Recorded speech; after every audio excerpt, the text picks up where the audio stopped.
আমরা প্রতিদিন আকাশের দিকে তাকাই, সূর্যের আলোতে বাঁচি, কিন্তু কখনো ভেবেছে কি একদিন এই পৃথিবীরও শেষ হবে? কিভাবে শেষ হবে আমাদের নীলগ্রহের গল্প? প্রথমেই আসে আকাশ থেকে মৃত্যুর সম্ভাবনা। একটা বিশাল ধূমকেতু বা গ্রহাণু পৃথিবীতে আঘাত করলে মুহূর্তেই ধ্বংস হয়ে যেতে পারে কোটি কোটি প্রাণ, যেমনটা ঘটেছিল ডাইনোসরদের সাথে।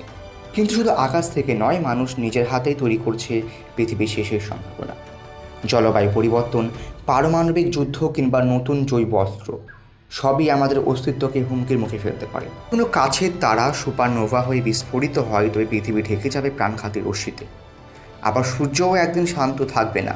প্রায় 5 বিলিয়ন বছর পর সূর্য ফুলে উঠে রেড জিয়ান্টে পরিণত হবে। তখন পৃথিবী হয় পুড়ে যাবে, নয় সূর্যের ভেতরে ঢুকে হারিয়ে যাবে।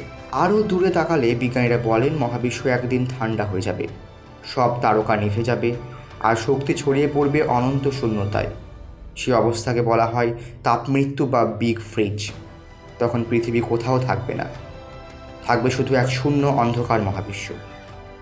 তাহলে পৃথিবীর শেষ অবধারিত, তবে সেটা এখন নয়।